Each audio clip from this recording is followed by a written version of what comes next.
Hi hello everyone, welcome to my channel Srishti tutorial for maths. ನಾನು ಇವತ್ತು SSLC board exam ಬರಿತಾ ಇರ್ತಕ್ಕಂತಹ ವಿದ್ಯಾರ್ಥಿಗಳಿಗಾಗಿ ಮ್ಯಾಥಮೆಟಿಕ್ಸ್ ಇಂಗ್ಲಿಷ್ ಮೀಡಿಯಂನಲ್ಲಿ ಎಕ್ಸಾಕ್ಟ್ಲಿ ಕ್ವಶನ್ ಬರ್ತಕ್ಕಂಥವು ಯಾವ್ಯಾವು, ಸೊ ಕ್ವಶನ್ ಪೇಪರ್ನಲ್ಲಿ ಅಟ್ಲೀಸ್ಟ್ 50 ಅಂಕಗಳನ್ನು ಹೇಗೆ ಪಡಿಬಹುದು, ಯಾವ್ಯಾವ ಪ್ರಶ್ನೆಗಳನ್ನ ಕಲಿಬೇಕು ಅಂತಕ್ಕಂಥದ್ದನ್ನ ಈ ಒಂದು ವಿಡಿಯೋದಲ್ಲಿ ತಿಳಿಸ್ಕೊಡ್ತಾ ಇದ್ದೀನಿ. ಸೊ ದಯವಿಟ್ಟು ವಿಡಿಯೋ ಕಂಪ್ಲೀಟ್ ಆಗಿ ನೋಡಿ, ಜೊತೆಗೆ ಇದರ ಒಂದು ಸದುಪಯೋಗವನ್ನು ಪಡ್ಕೊಳ್ರಿ ಅಂತ ಹೇಳ್ತಾ, ಮೊದಲನೇದಾಗಿ ನೀವು 50 ಅಂಕಗಳನ್ನು ಪಡಿಬೇಕು ಅಂತ ಹೇಳಿದ್ರೆ ಯಾವ್ಯಾವ ಕ್ವಶನ್ಸು ಪ್ರಮುಖವಾಗಿ ಎಕ್ಸಾಕ್ಟ್ಲಿ 100% ಕ್ವಶನ್ ಪೇಪರ್ ನಲ್ಲಿ ಬರ್ತವೆ ಅಂತಕ್ಕಂಥದ್ದನ್ನ ತಿಳ್ಕೋಬೇಕು, ಜೊತೆಗೆ ಅವುಗಳನ್ನ ಪ್ರಾಕ್ಟೀಸ್ ಮಾಡಬೇಕು. ಸೊ ಅದಕ್ಕೆ ಸಂಬಂಧಪಟ್ಟ ಹಾಗೆ ನಾವು ಒಂದೊಂದಾಗಿ ಚಾಪ್ಟರ್ ವೈಸ್ ನೋಡ್ತಾ ಹೋಗೋದಾದ್ರೆ, ಮೊದಲನೇದಾಗಿ ಆರ್ಥಮೆಟಿಕ್ ಪ್ರೋಗ್ರೆಷನ್. ಆರ್ಥಮೆಟಿಕ್ ಪ್ರೋಗ್ರೆಷನ್ ಪಾಠದಲ್ಲಿ ನಿಮಗೆ ಸಾಮಾನ್ಯವಾಗಿ ಸೂತ್ರಗಳು ಬರ್ತವೆ. ಸೊ 3 ಸೂತ್ರಗಳನ್ನ ನೀವು ನೆನಪಲ್ಲಿ ಇಟ್ಕೊಳ್ಬೇಕಾಗತ್ತೆ. ಯಾವ್ದ್ಯಾವ್ದು ಅಂತ ಹೇಳಿದ್ರೆ AN formula, SN formula. SN ಫಾರ್ಮುಲಾದಲ್ಲಿ 2 ಅಂದ್ರೆ SN is equal to n/2 into A plus n minus 1 into D ಅನ್ನುವಂಥದ್ದು ಒಂದು ಸೂತ್ರ. ಆದ್ರೆ ಇನ್ನೊಂದು ಸೂತ್ರ ಯಾವ್ದು ಬರುತ್ತಪ್ಪ ಅಂತ ಹೇಳಿದ್ರೆ, ನೀವು ಫಸ್ಟ್ ಟರ್ಮ್ ಮತ್ತೆ ಲಾಸ್ಟ್ ಟರ್ಮ್ ಅನ್ನ ಕೊಟ್ಬಿಟ್ಟು ಸೂತ್ರವನ್ನ ಬರೀಲಿಕ್ಕೆ ಹೇಳ್ತಾರಲ್ವಾ, SN is equal to n/2 into A plus L ಅಂತಕ್ಕಂಥ ಫಾರ್ಮುಲಾ. ಇದ್ರ ಜೊತೆಗೆ AN formula, AN is equal to A plus n minus 1 into D ಅಂತಕ್ಕಂಥದ್ದು. ಇವುಗಳನ್ನ ನೀವು ಪ್ರಾಕ್ಟೀಸ್ ಮಾಡಿರ್ಬೇಕು. ಜೊತೆಗೆ ಇಲ್ಲಿ ಏನ್ ಮಾಡ್ತಾರಪ್ಪ ಅಂತ ಹೇಳಿದ್ರೆ, 2 ಅಂಕದ ಒಂದು ಕ್ವಶನ್ 100% ಕೊಡ್ತಾರೆ. ಏನು ಅಂತ ಹೇಳಿದ್ರೆ, ಒಂದು ಸಮ್ ಕಂಡುಹಿಡಿಲಿಕ್ಕೆ ಕೇಳ್ತಾರೆ, ಅಥವಾ ಎನ್ ಅಂತ ಹೇಳಿದ್ರೆ ನಂಬರ್ ಆಫ್ ಟರ್ಮ್ಸ್ ಅನ್ನ ಕಂಡುಹಿಡಿತಕ್ಕಂಥದ್ದು ಇರಬಹುದು, ಅಥವಾ ಏನೋ nth ಟರ್ಮ್ ಅನ್ನ ಕಂಡುಹಿಡಿಲಿಕ್ಕೆ ಇರ್ತಕ್ಕಂಥದ್ದು ಪ್ರಶ್ನೆಗಳು ಇರ್ತವೆ. ಸೊ ಈ ಎಲ್ಲಾ ಪ್ರಶ್ನೆಗಳನ್ನ ನೀವು ಪ್ರಾಕ್ಟೀಸ್ ಮಾಡಿದ್ರಿ ಅಂತ ಹೇಳಿದ್ರೆ, ಇದ್ರ ಮೇಲೆ ಬರುವಂತ ಎಲ್ಲಾ ಕ್ವಶನ್ಸ್ ಅನ್ನ ಸುಲಭವಾಗಿ ನೀವು ಅಟೆಂಡ್ ಮಾಡಬಹುದು. ನೋಡಿ, ಈಗ ಉದಾಹರಣೆಗೆ ಇಲ್ಲಿ ಒಂದು ಕ್ವಶನ್ ಇದೆ, find the sum of an AP 1, 3, 5 up to 50 terms ಅಂತಿದೆ. ಅಂದ್ರೆ ಸಮ್ ಕಂಡುಹಿಡಿಯುವಂತಹ ಒಂದು ಲೆಕ್ಕ. ಸೊ ಸಮ್ ಕಂಡುಹಿಡಿಲಿಕ್ಕೆ ಏನ್ ಸೂತ್ರ ಬರುತ್ತೆ, SN is equal to n/2 into 2A plus n minus 1 into D ಸೂತ್ರ ಏನ್ ಬರುತ್ತೆ. ಈ ಸೂತ್ರಕ್ಕೆ ಸಂಬಂಧಪಟ್ಟ ಹಾಗೆ ಮೊದಲನೇ ಪದ A ಅಂತ ತಗೊಳ್ತೀರಾ, ಅದನ್ನ 1. ಇನ್ನ ಕಾಮನ್ ಡಿಫರೆನ್ಸ್ ಬೇಕು ಅಂದ್ರೆ ಸೆಕೆಂಡ್ ಟರ್ಮ್ ಅಲ್ಲಿ ಫಸ್ಟ್ ಟರ್ಮ್ ಅನ್ನ ಕಳಿತೀರಾ. ಸೊ ಸೆಕೆಂಡ್ ಟರ್ಮ್ ಅಲ್ಲಿ ಫಸ್ಟ್ ಟರ್ಮ್ ಅನ್ನ ಕಳೆದ್ರಿ ಅಂತ ಹೇಳಿದ್ರೆ ನಿಮಗೆ ಕಾಮನ್ ಡಿಫರೆನ್ಸ್ ಬರುತ್ತೆ. ಅಪ್ ಟು 50 ಟರ್ಮ್ಸ್ ಅಂದ್ರೆ 50 ಪದಗಳ ಮೊತ್ತವನ್ನ ಕಂಡುಹಿಡಿಬೇಕಾಗಿರೋದ್ರಿಂದಾಗಿ S50 is equal to ಸೂತ್ರಕ್ಕೆ ಈ ಎಲ್ಲಾ ವ್ಯಾಲ್ಯೂಸ್ ಅನ್ನ ಸಬ್ಸ್ಟಿಟ್ಯೂಟ್ ಮಾಡಿ ನೀವು ಸಿಂಪ್ಲಿಫೈ ಮಾಡಿದಾಗ 2500 ಬರುತ್ತೆ. ಇದು ಸಮ್ ಕಂಡುಹಿಡಿಲಿಕ್ಕೆ ಕೇಳತಕ್ಕಂಥ ಪ್ರಶ್ನೆ. ಅಥವಾ ಇನ್ನೊಂದು ರೀತಿಯಲ್ಲಿ ಏನ್ ಕಂಡುಹಿಡಿತಾರೆ ಅಂತ ಹೇಳಿದ್ರೆ, ಫೈಂಡ್ ದ 50th ಟರ್ಮ್ ಅಂತಾನು ಕೇಳಬಹುದು. ನಿಮಗೆ ಏನಂತೇಳಿ ಫೈಂಡ್ ದ ಸಮ್ ಅಂತ ಕೇಳೋದ್ರ ಬದಲಾಗಿ find the 50th term of an AP ಅಂತ ಇದೇ ಕ್ವಶನ್ ಅನ್ನ ನೀವು ಕೇಳಿದ್ರು ಅಂತ ಹೇಳಿದ್ರೆ, ಅವಾಗ ನೀವೇನ್ ಮಾಡ್ಬೇಕಾಗತ್ತೆ, ಇದೇ ವ್ಯಾಲ್ಯೂಸ್ ಅನ್ನ AN ಫಾರ್ಮುಲಾಗೆ ಹಾಕಿ ಲೆಕ್ಕ ಮಾಡಬೇಕು. ಸೊ ಆಗ ನಿಮಗೆ 50th ಟರ್ಮ್ ಎಷ್ಟು ಅಂತಕ್ಕಂಥದ್ದು ಸಿಗುತ್ತೆ. ಸೊ ಈ ತರದ ಸಿಂಪಲ್ ಆಗಿರುವಂತ ಪ್ರಶ್ನೆ ನಿಮಗೆ ಎಕ್ಸಾಮಿಗೆ ಕೇಳ್ತಾರೆ. ಸೊ ಈ ಒಂದು ಕ್ವಶನ್ ಅನ್ನ ಸಾಲ್ವ್ ಮಾಡ್ಲಿಕ್ಕೆ ನೀವು ತಯಾರಾಗಿರ್ರಿ. ಸೊ ಇದೇ ರೀತಿ ಮಾಡೆಲ್ ಕ್ವಶನ್ಸ್ ಜೊತೆಗೆ ಆನ್ಸರ್ ಕೂಡ ಇದೇ ರೀತಿಯಲ್ಲಿ ಇರ್ತಕ್ಕಂಥದ್ದನ್ನ ನೀವು ನೋಡ್ತಾ ಇದ್ದೀರಾ. ಸೊ ಈ ತರದ ಪ್ರಶ್ನೆಗಳನ್ನ ಜೊತೆಗೆ ಆನ್ಸರ್ ನ ಹೇಗೆ ಸಾಲ್ವ್ ಮಾಡೋದು ಅನ್ನೋದಕ್ಕೆ ಸಂಬಂಧಪಟ್ಟ ಹಾಗೆ ನೀವು ಹೆಚ್ಚಿನ ಒಂದು ಪ್ರಾಕ್ಟೀಸ್ ಅನ್ನ ಮಾಡೋದ್ರ ಮುಖಾಂತರ ಇದ್ರ ಮೇಲೆ ಆರ್ಥಮೆಟಿಕ್ ಪ್ರೋಗ್ರೆಷನ್ ಮೇಲೆ 2 ಅಂಕವನ್ನ ನಿಮ್ಮದಾಗಿಸ್ಕೊಳ್ಬಹುದು. ಓಕೆನಾ? ಇಲ್ಲ, next chapter pair of linear equations in 2 variables ಅಂತ ಏನ್ ಬರುತ್ತಲ್ವಾ, ಅದರ ಸ್ಟ್ಯಾಂಡರ್ಡ್ ಫಾರ್ಮ್ ಅನ್ನ ಕೇಳುವ ಸಾಧ್ಯತೆ ಇರುತ್ತೆ. A1x plus B1y plus C1 is equal to 0, A2x plus B2y plus C2 is equal to 0 ಅಂತ ಹೇಳಿ. ಸೊ ಇದನ್ನ ನೆನ್ಪಿಟ್ಕೊಳ್ಬೇಕಾಗತ್ತೆ. ಈ ಒಂದು ಈಕ್ವೇಶನ್ಸ್ ಅನ್ನ ಪ್ರಮುಖವಾಗಿ 2 ರೀತಿಯಲ್ಲಿ ಹೇಳ್ತೀವಿ, ಕನ್ಸಿಸ್ಟೆಂಟ್ ಮತ್ತೆ ಇನ್ನೊಂದು ಇನ್ಕನ್ಸಿಸ್ಟೆಂಟ್ ಅಂತ ಹೇಳಿ. ಈ 2 pair of linear equation consistent ಯಾವಾಗ ಆಗಿರ್ತವೆ ಅಂದ್ರೆ, ಆ ಒಂದು A1/A2 ಡಿವೈಡೆಡ್ ಬೈ B1/B2 ಏನ್ ಮಾಡ್ತೀರಿ, ಅದ್ರ ವ್ಯಾಲ್ಯೂ ನಾಟ್ ಈಕ್ವಲ್ ಆಗಿರ್ಬೇಕು. ಅದ್ರ ವ್ಯಾಲ್ಯೂ ನಾಟ್ ಈಕ್ವಲ್ ಆಗಿದೆ, ಅದು ಯೂನಿಕ್ ಸೊಲ್ಯೂಷನ್ ಅನ್ನ ಹೊಂದಿರುತ್ತೆ. ಅಂದ್ರೆ ಒಂದೇ ಒಂದು ಬೆಲೆಯನ್ನ ಹೊಂದಿರುತ್ತೆ, ಜೊತೆಗೆ ಅದನ್ನ ನಾವು ಕನ್ಸಿಸ್ಟೆಂಟ್ ಅಂತ ಕರಿತೀವಿ. ಇನ್ನ A1/A2, B1/B2, C1/C2 ಮೂರು ಈಕ್ವಲ್ ಇತ್ತು ಅಂದ್ರೆ ಅದನ್ನ ಇನ್ಫೈನೈಟ್ ಸೊಲ್ಯೂಷನ್ ಅಂತ, ಅಂದ್ರೆ ಮೆನಿ ನಂಬರ್ ಆಫ್ ಸೊಲ್ಯೂಷನ್ಸ್ ಅನ್ನ ನಾವು X ಮತ್ತೆ Y ಗೆ ಹೇಳಬಹುದು ಅಂತೇಳಿ. ಸೊ ಅದು ಕೂಡ ಕನ್ಸಿಸ್ಟೆಂಟ್ ಆಗಿರುತ್ತೆ.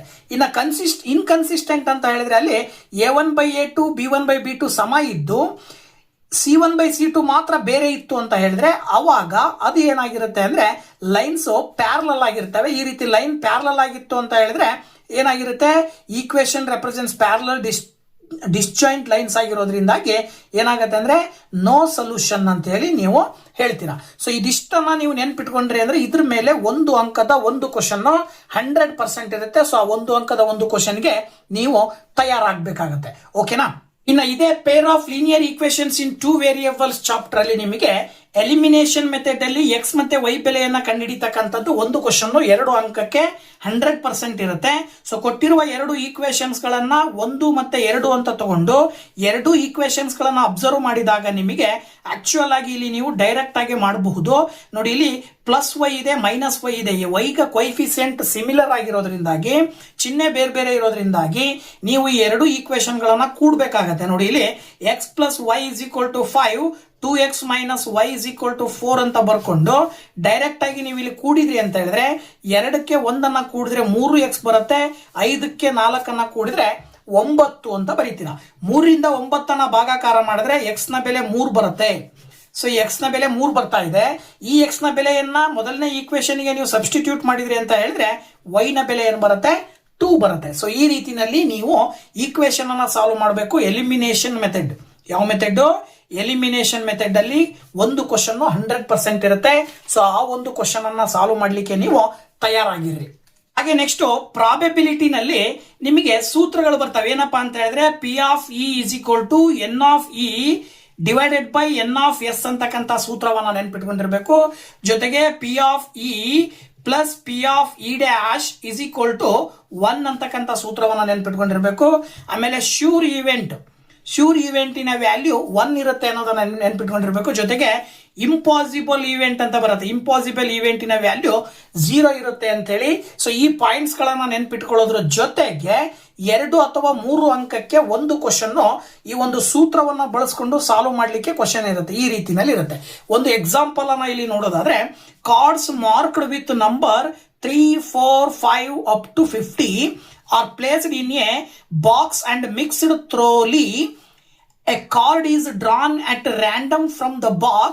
Find the probability that the selected card bears a perfect square number ಅಂತೇಳಿ. Very simple. ಇಲ್ಲಿ ಕಾರ್ಡ್ಸ್ ಗಳಿದಾವೆ. 3ರಿಂದ 50 ತನಕ ನಂಬರ್ ಇರ್ತಕ್ಕಂತಹ ಕಾರ್ಡ್ಸ್ ಗಳಿದಾವೆ. ಸೊ 3ರಿಂದ 50 ತನಕ ಇರುವ ಕಾರ್ಡ್ಸ್ ಗಳಂದ್ರೆ ಒಟ್ಟು ಕಾರ್ಡ್ಗಳ ಸಂಖ್ಯೆ ಎಷ್ಟಾಗತ್ತೆ ಅಂದ್ರೆ 48 ಕಾರ್ಡ್ಗಳ ಸಂಖ್ಯೆ ಇದೆ. ಒಟ್ಟು ಸಂಖ್ಯೆಗಳು 48 ಇದಾವೆ. 48 ಕಾರ್ಡ್ಗಳಲ್ಲಿ 48 ನಂಬರ್ಗಳನ್ನ ಬರ್ದಿದ್ದಾರೆ. ಇನ್ನ ಇಲ್ಲಿ ಅವ್ರು ಹೇಳ್ತಾ ಇದ್ದಾರೆ ಏನಪ್ಪಾ ಅಂತ ಹೇಳಿದ್ರೆ, ಈ 48 ನೀವು ಏನಂತ ತಗೊಳ್ಬೇಕು ಅಂದ್ರೆ ಎನ್ ಆಫ್ ಎಸ್ ಅಂತ ತಗೊಳ್ತೀರಾ. ಇನ್ನು ಅವ್ರು ಕೇಳ್ತಾ ಇದ್ದಾರೆ ಆ ನಂಬರ್ಗಳಲ್ಲಿ, ಆ ಕಾರ್ಡ್ಸ್ ಗಳಲ್ಲಿ ನೀವು ತೆಗೆಯುವಂತ ಒಂದು ಕಾರ್ಡ್ ಏನಾಗಿರ್ಬೇಕು? ಪರ್ಫೆಕ್ಟ್ ಸ್ಕ್ವೇರ್ ನಂಬರ್ ಅನ್ನ ಹೊಂದಿರಬೇಕು. So perfect square number from 3 to 50, 3ರಿಂದ 50 ಮಧ್ಯೆ ಬರುವಂತವು ಪರ್ಫೆಕ್ಟ್ ಸ್ಕ್ವೇರ್ಸ್ ಗಳನ್ನ ನೀವು ಬರ್ಕೊಳ್ತಾ ಹೋದ್ರಿ ಅಂದ್ರೆ 4, 9, 16, 25, 36, 49 ಒಟ್ಟು 6 ಪರ್ಫೆಕ್ಟ್ ಸ್ಕ್ವೇರ್ ಗಳು ಬರ್ತವೆ. ಇದು ಏನಾಗತ್ತೆ ಅಂದ್ರೆ ಎನ್ ಆಫ್ ಇ ಆಗತ್ತೆ. ಸೊ ದಟ್ ಸೂತ್ರ ಹಾಕಿದಾಗ N of E by N of S ಅಂದ್ರೆ 6/48. 6ರಿಂದ 48 ಭಾಗಾಕಾರ ಮಾಡಿದ್ರೆ ನಿಮಗೆ 1/8 ಬರುತ್ತೆ. So this is the answer. ಈ ರೀತಿಯಲ್ಲಿ ನಿಮಗೆ 3 ಅಂಕಕ್ಕೆ ಸಾಮಾನ್ಯವಾಗಿ ಒಂದು ಕ್ವಶನ್ ಇರುತ್ತೆ. ಈ ತರ ಕಾರ್ಡ್ಸ್ ಇಂದ ಕೊಟ್ಟಿರ್ತಾರೆ, ಅಥವಾ ನಿಮಗೆ ಏನ್ ಕೊಡ್ತಾರೆ ಅಂತ ಹೇಳಿದ್ರೆ ಕಾಯಿನ್ ಟಾಸ್ ಮಾಡೋದು ಕೊಡ್ತಾರೆ. ಜೊತೆಗೆ ಇನ್ನೊಂದು ಯಾವುದು ಅಂತ ಹೇಳಿದ್ರೆ ಡೈಸ್ ಅನ್ನ ಟಾಸ್ ಮಾಡ್ತಕ್ಕಂಥದ್ದು ಕೊಡ್ತಾರೆ.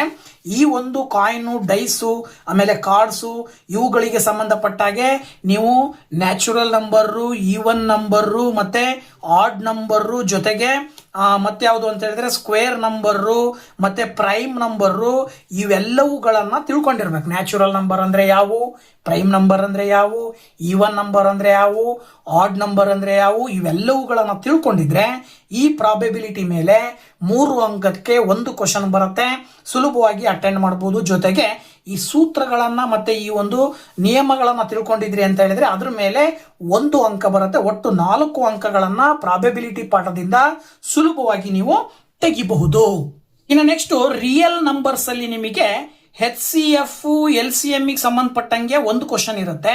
ಹಾಗೇನೆ ಜೊತೆಗೆ ಪ್ರೈಮ್ ಫ್ಯಾಕ್ಟರೈಸೇಷನ್ ಸಂಬಂಧಪಟ್ಟಂಗೆ ಒಂದು ಕ್ವಶನ್ ಇರುತ್ತೆ. ಜೊತೆಗೆ ಪ್ರೂವ್ ದಟ್ ಆನ್ ಇರ್ಯಾಷನಲ್ ಅಂತೇಳಿ ಒಂದು ಕ್ವಶನ್ ಇರುತ್ತೆ. ಸೊ ಇವು 3 ಪಾಯಿಂಟ್ಸ್ ಗಳಿಗೆ ಸಂಬಂಧಪಟ್ಟಂತಹ ಪ್ರಶ್ನೆಗಳನ್ನ ನೀವು ಪ್ರಾಕ್ಟೀಸ್ ಮಾಡಿದ್ರೆ ರಿಯಲ್ ನಂಬರ್ಸ್ ಪಾಠದಲ್ಲಿ ಬರುವ ಎಲ್ಲಾ ಪ್ರಶ್ನೆಗಳಿಗೂ ಉತ್ತರವನ್ನ ಬರೀಬಹುದು.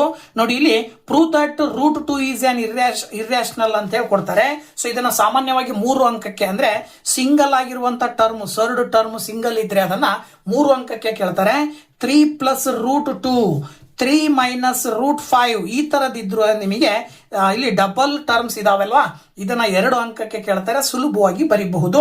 ಸೊ 3 ಅಂಕಕ್ಕೆ ಏನಾದರೂ √2 ಅನ್ನ ನೀವು ಪ್ರೂವ್ ಮಾಡ್ರಿ ಅಂತ ಕೊಟ್ಟರು ಅಂದ್ರೆ ಈ ರೀತಿನಲ್ಲಿ ನೀವು ಸೊ ಮೊದಲನೇದಾಗಿ √2 ಅನ್ನ ಒಂದು ರ್ಯಾಷನಲ್ ನಂಬರ್ ಅಂತೇಳಿ ಅಸ್ಯೂಮ್ ಮಾಡ್ಕೊಳ್ಬೇಕು. ಯಾವಾಗ ನೀವು ರ್ಯಾಷನಲ್ ನಂಬರ್ ಅಂತ ತಗೊಂಡ್ರು ಅವಾಗ ಅದನ್ನ ನಾವು P/Q ಫಾರ್ಮಲ್ ಬರ್ಕೊಳ್ತೀವಿ. ಆಗ ಇದನ್ನ ನಾವು ಸ್ಕ್ವೇರಿಂಗ್ ಮಾಡಿದೀವಿ ಅಂತ ಹೇಳಿದ್ರೆ 2 = P/Q ಹೋಲ್ ಸ್ಕ್ವೇರ್. ರೂಟಿಗೆ ಸ್ಕ್ವೇರ್ ಮಾಡಿದಾಗ ಸ್ಕ್ವೇರ್ ರೂಟ್ ಕ್ಯಾನ್ಸಲ್ ಆಗಿ 2 ಉಳ್ಕೊಳ್ಳುತ್ತೆ. ಈ P/Q ನಲ್ಲಿರುವಂತ Q ಅನ್ನ ಈ ಕಡೆ ತಗೊಂಡ್ಬಂದ್ರೆ 2Q² P² ಆಗತ್ತೆ. ಇಲ್ಲಿ P² ನ ಕೆಳಗಡೆ 2 ಅನ್ನ ಹಾಕಿದ್ರೆ ಈ ಕಡೆ P² / 2 = Q² ಅಂತ ಬರೀಬಹುದು. ಇದ್ರ ಅರ್ಥ ಏನ್ ಹೇಳ್ತಾ ಇದೆಯಪ್ಪ ಅಂದ್ರೆ 2 divides P and Q. ಓಕೆನಾ, ಇದು Q ಆಗ್ಬೇಕು. 2 divides P and Q is a multiple of 2 so that P = 2m ಅಂತೇಳಿ ನೀವು ಅಂದಾಜಾಗಿ ತಗೊಳ್ಬಹುದು. ನೀವು ಯಾವಾಗ P = 2m ತಗೊಂಡ್ರೋ P ಇರೋ ಜಾಗದಲ್ಲಿ ನೀವು ಇಲ್ಲಿ 2m ಹಾಕಿದ್ರಿ ಅಂದ್ರೆ P² = 4m² ಆಗತ್ತೆ. ಇದರ ಅರ್ಥ ಇಲ್ಲಿ 1 ಮತ್ತು 2 ಅಬ್ಸರ್ವ್ ಮಾಡಿದ್ರಿ ಅಂದ್ರೆ ಏನ್ ಹೇಳ್ತಾ ಇದೆಯಪ್ಪ ಅಂದ್ರೆ 2Q² = 4m² ಆಗತ್ತೆ. ಆಗ Q² = 2 4 ಕ್ಯಾನ್ಸಲ್ ಮಾಡಿದ್ರೆ 2m² ಬರುತ್ತೆ. ಇದರ ಅರ್ಥ ಇಲ್ಲಿ Q² is a multiple of 2 so that Q is a multiple of 2. Hence PQ have a common factor 2. But ಇಲ್ಲಿ √2 ಬರಬೇಕಿತ್ತು ಅಲ್ವಾ. √2 ಬಂದಿದ್ರೆ ನಾವು ತಗೊಂಡಿರುವಂತಹ ಅಸ್ಯೂಮ್ಷನ್ ಕರೆಕ್ಟ್ ಇದೆ ಅಂತೇಳಿ. ಇಲ್ಲಿ P ಮತ್ತೆ Q ಗೆ ಫ್ಯಾಕ್ಟರ್ ಕಾಮನ್ ಫ್ಯಾಕ್ಟರ್ 2 ಬರ್ತಾ ಇದೆ, √2 ಬರ್ತಾ ಇಲ್ಲ ಅಂದ್ರೆ ಅದರ ಅರ್ಥ ನಾವು ತಗೊಂಡಂತ assumption wrong. So they are co-prime. So therefore P/Q is not a rational number. So that √2 is an irrational number ಅಂತ ಹೇಳಿ ನೀವು ಬರಿಬೇಕಾಗತ್ತೆ. ಓಕೆನಾ. ಸೊ ನಾನು ಆವಾಗಲೇ ಹೇಳಿದ ಹಾಗೆ prove that 4 - 5√3 is an irrational ಅಂತ ಹೇಳಿ ಡಬಲ್ ಟರ್ಮ್ಸ್ ಇರೋದನ್ನ ಕೊಡ್ತಾರೆ. 2 ಅಂಕಕ್ಕೆ ಕೇಳೋ ಸಾಧ್ಯತೆ ಇರುತ್ತೆ. ಇಲ್ಲೂ ಕೂಡ 4 - 5√3 ಅನ್ನ ಏನು ರ್ಯಾಷನಲ್ ನಂಬರ್ ಅಂತ ಅಸ್ಯೂಮ್ ಮಾಡ್ಕೊಂಡ್ರಿ ಅಂದ್ರೆ ಅದನ್ನ P/Q ಗೆ ಈಕ್ವಲ್ ಅಂತ ತಗೊಳ್ತೀರಾ. ಇಲ್ಲಿರುವಂತ 4 ನ ಈಕ್ವಲ್ ಇಂದ ಆ ಕಡೆ ಕಳಿಸಿದ್ರೆ 4 - P/Q ಈ ಕಡೆ 5√3 ಉಳ್ಕೊಳ್ಳುತ್ತೆ. 5 ಅನ್ನು ಕೂಡ ಆ ಕಡೆ ಕಳಿಸಿದ್ರೆ 4Q - P / 5Q ಆಗತ್ತೆ LCM ತಗೊಂಡಾಗ. ಸೊ ದಟ್ ಇಲ್ಲಿ ನೀವು ನೋಡಿದಾಗ ಎಡಭಾಗದಲ್ಲಿ √3 ಇದೆ, ಬಲಭಾಗದಲ್ಲಿ 4Q - P / 5Q ಇದೆ. ಆಕ್ಚುಯಲ್ ಆಗಿ 4Q - P / 5Q ಅನ್ನೋದು ರ್ಯಾಷನಲ್, ಬಟ್ √3 ಅಂತಕ್ಕಂಥದ್ದು ಇರ್ಯಾಷನಲ್. ಸೊ ನಾವು ತಗೊಂಡಂತಹ assumption wrong. Left side right side ಬೇರೆ ಬೇರೆ ಇರೋದ್ರಿಂದಾಗಿ 4 - 5√3 ಈಸ್ ಆಲ್ಸೋ ಇರ್ಯಾಷನಲ್ ಅಂತ ಹೇಳಿ ನೀವು ಇರ್ಯಾಷನಲ್ ಆಗ್ಬೇಕದು ಇರ್ಯಾಷನಲ್ ನಂಬರ್ ಅಂತೇಳಿ ನೀವು ಹೇಳಬೇಕಾಗತ್ತೆ. ಓಕೆನಾ. ಇನ್ನು ಇದೇ ಪಾಠದಲ್ಲಿ ನಾನು ಅವಾಗಲೇ ಹೇಳಿದ ಹಾಗೆ HCF ಮತ್ತೆ LCM ಕಂಡುಹಿಡಿಯಲಿಕ್ಕೆ ಸಂಬಂಧಪಟ್ಟ ಹಾಗೆ ಜೊತೆಗೆ ಆ HCF ಮತ್ತೆ LCM ಅನ್ನ ಬಳಸ್ಕೊಂಡು A × B = H × L ಅನ್ನುವಂತ ಸೂತ್ರ ಏನು ಬರುತ್ತೆ ಆ ಸೂತ್ರದ ಆಧಾರದ ಮೇಲೆ ವೆರಿಫಿಕೇಶನ್ ಮಾಡ್ತಕ್ಕಂತಹ ಕ್ವಶನ್ಸ್ ಅನ್ನ ಕೊಡ್ತಾರೆ 3 ಅಂಕಕ್ಕೆ. ಮೊದಲನೇದಾಗಿ ಪ್ರೈಮ್ ಫ್ಯಾಕ್ಟರೈಸೇಷನ್ ಮುಖಾಂತರ LCM ಮತ್ತೆ HCF ಕಂಡುಹಿಡಿಯೋದು ನೋಡೋಣ. 26 ಮತ್ತು 91ರ LCM ಮತ್ತೆ HCF ಬೇಕು ಅಂದ್ರೆ 26 ಮತ್ತು 91ರ ಫ್ಯಾಕ್ಟರ್ಸ್ ಅನ್ನ ಬರ್ಕೊಳ್ಬೇಕು. ಆ 2 ಫ್ಯಾಕ್ಟರ್ಸ್ ಅಲ್ಲಿ ಕಾಮನ್ ಆಗಿರುವಂತದ್ದು HCF ಆಗತ್ತೆ. ಕಾಮನ್ ಆಗಿರೋದ್ರ ಜೊತೆಗೆ ಉಳಿದಿರುವ 2 ಫ್ಯಾಕ್ಟರ್ಸ್ ಅನ್ನ ಮಲ್ಟಿಪ್ಲೈ ಮಾಡಿ ಬರೆದ್ರೆ ಅದು LCM ಆಗತ್ತೆ. ಅಲ್ಲಿಗೆ HCF ಬಂದ್ಬಿಟ್ಟು 13, LCM ಬಂದ್ಬಿಟ್ಟು 182. ನಮಗೆ ಗೊತ್ತಿರುವ ಸೂತ್ರದ ಪ್ರಕಾರ A × B = H × L ಆಗಬೇಕು. ಅಂದ್ರೆ ಅಲ್ಲಿಗೆ A × B ಮಾಡಿದ್ರಿ ಅಂದ್ರೆ 26 × 91 ಮಾಡಿದ್ರಿ ಅಂತ ಹೇಳಿದ್ರೆ 2366 ಆಗತ್ತೆ. ಅದೇ H × L ಅಂದ್ರೆ ಯಾವುದು 13 × 182 ಮಾಡಿದ್ರಿ ಅಂತ ಹೇಳಿದ್ರು ಕೂಡ 2366 ಆಗುತ್ತೆ. ಜೊತೆಗೆ 26 × 91 ಮಾಡಿದ್ರು ಕೂಡ 2366 ಆಗುತ್ತೆ. ಇದರ ಅರ್ಥ from 1 and 2 we get HCF × LCM = product of numbers, hence verified ಅಂತೇಳಿ ಪ್ರಾಡಕ್ಟ್ ಆಫ್ ನಂಬರ್ಸ್ ಅಥವಾ A × B ಅಂತೇಳಿ ಕೂಡ ಹೇಳ್ಬಹುದು. ಇಲ್ಲಿ ನಿಮಗೆ ಕ್ವಶನ್ ಏನ್ ಕೊಟ್ಟಿದ್ದಾರೆ ಅಂತ ಹೇಳಿದ್ರೆ ನಂಬರ್ ಎರಡನ್ನು ಕೊಟ್ಟಿದ್ದಾರೆ. ಕೆಲವು ಸರಿ ಏನ್ ಮಾಡ್ತಾರೆ ಅಂತ ಹೇಳಿದ್ರೆ ಒಂದು ನಂಬರ್ ಕೊಡ್ತಾರೆ, ಜೊತೆಗೆ HCF ಕೊಡ್ತಾರೆ, ನೀವು LCM ಕಂಡುಹಿಡಿಬೇಕು. ಜೊತೆಗೆ LCM ನ ಜೊತೆಗೆ ಇನ್ನೊಂದು ನಂಬರ್ ಕಂಡುಹಿಡಿಬೇಕು, ಅಥವಾ ಎರಡು HCF ಮತ್ತೆ LCM ಅವರೇ ಕೊಟ್ಟು ಒಂದು ನಂಬರ್ ಕೊಟ್ಟು ಇನ್ನೊಂದು ನಂಬರ್ ಕಂಡುಹಿಡಿರಿ ಅಂತ ಕೊಡ್ತಾರೆ. ಎಲ್ಲದಕ್ಕೂ ಕೂಡ ಈ ಸೂತ್ರವನ್ನ ಬಳಸ್ಕೊಂಡೇ ಸಾಲ್ವ್ ಮಾಡಬೇಕಾಗತ್ತೆ. ಇನ್ನ ಪ್ರೈಮ್ ಫ್ಯಾಕ್ಟರೈಸೇಷನ್ ಮಾಡ್ತಕ್ಕಂಥದಕ್ಕೆ ಸಂಬಂಧಪಟ್ಟಾಗೆ 510 ಮತ್ತೆ 92 ಎಕ್ಸಾಂಪಲ್ ಅನ್ನು ಕೂಡ ತಗೊಂಡ್ರೆ ಇಲ್ಲೂ ಕೂಡ 510 HCF 2 ಬರುತ್ತೆ. ಇವೆರಡರದ್ದು LCM ಬಂದ್ಬಿಟ್ಟು ಏನ್ ಬರುತ್ತೆ ಅಂತ ಹೇಳಿದ್ರೆ 23,460 ಬರುತ್ತೆ. ಮಲ್ಟಿಪ್ಲೈ ಮಾಡಿದಾಗ 46,920 ಎರಡು ಕಡೆ ಬರ್ತದೆ. ಇದರ ಆಧಾರದ ಮೇಲೆ A into B is equal to H into L ಅಂತೇಳಿ ನೀವು ಸುಲಭವಾಗಿ ಹೇಳಬಹುದು. ಇನ್ನ ಇದೇ ರೀತಿನಲ್ಲಿ find the product of prime factors for the following numbers ಅಂತೇಳಿ ಕ್ವಶನ್ 2 ಅಂಕಕ್ಕೆ ಕೇಳುವ ಸಾಧ್ಯತೆಗಳು ತುಂಬಾ ಹೆಚ್ಚಾಗಿದ್ದಾವೆ. ಒಂದು ನಂಬರ್ ಕೊಡ್ತಾರೆ, ಇದನ್ನ ಪ್ರೈಮ್ ಫ್ಯಾಕ್ಟರೈಸೇಷನ್ ಮಾಡಿ ಫ್ಯಾಕ್ಟರ್ಸ್ ಗಳ ಪ್ರಾಡಕ್ಟ್ ಅನ್ನ ಬರೀರಿ ಅಂತ ಹೇಳಿ. ಅದರ ಅರ್ಥ ಕೊಟ್ಟಿರುವ ಸಂಖ್ಯೆಯನ್ನ ಪ್ರೈಮ್ ಫ್ಯಾಕ್ಟರೈಸೇಷನ್ ಈ ರೀತಿನಲ್ಲಿ ಮಾಡಿಬಿಟ್ಟು ಬಂದಂತ ಪ್ರೈಮ್ ನಂಬರ್ಸ್ ಅನ್ನ ಬರ್ಕೊಂಡು ಮಧ್ಯದಲ್ಲಿ ಇಂಟು ಹಾಕಿ ಬರೆದ್ರಿ ಅಂದ್ರೆ ಅವ್ರು ಕೇಳಿರೋದಕ್ಕೆ ಆನ್ಸರ್ ಆಗುತ್ತೆ. ಈ ತರ ಸುಲಭವಾಗಿ ಬರೀಬಹುದು. ಸೊ ಇದ್ರ ಕಡೆಗೆ ಗಮನ ಕೊಡ್ರಿ, ಜೊತೆಗೆ ಇಂತಹ ಪ್ರಶ್ನೆಗಳನ್ನ ಪ್ರಾಕ್ಟೀಸ್ ಮಾಡಿ. Okay, areas related to circles chapter ಗೆ ಸಂಬಂಧಪಟ್ಟ ಹಾಗೆ ಸೂತ್ರಗಳು ಬರ್ತವೆ.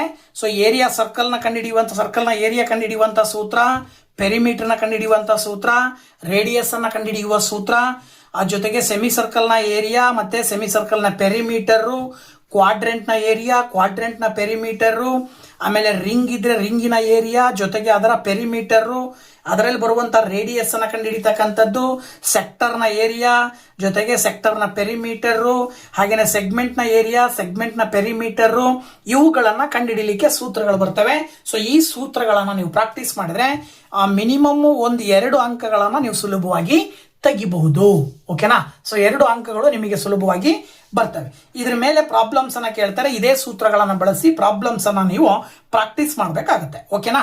ಹಾಗೆ ಪಾಲಿನಾಮಿಯಲ್ಸ್ ಪಾಠದಲ್ಲಿ ಪ್ರಮುಖವಾಗಿ right the degree of the polynomials ಪಕ್ಕ ಕೊಟ್ಟೆ ಕೊಡ್ತಾರೆ. ಸೊ ಡಿಗ್ರಿಯನ್ನ ಚೆಕ್ ಮಾಡ್ತಕ್ಕಂಥದಕ್ಕೆ ಸಂಬಂಧಪಟ್ಟ ಹಾಗೆ ಅಲ್ಲಿ ಸ್ಕ್ವೇರ್ ಇರುತ್ತಲ್ವಾ, ಯಾವುದು ಜಾಸ್ತಿ ಡಿಗ್ರಿ ಇರುತ್ತೋ, ಎಕ್ಸಿಗೆ ಪವರ್ ಯಾವ್ದು ಜಾಸ್ತಿ ನಂಬರ್ ಇರುತ್ತೋ ಆ ನಂಬರ್ನ ನೀವು ಡಿಗ್ರಿ ಅಂತ ಕನ್ಸಿಡರ್ ಮಾಡಬೇಕು.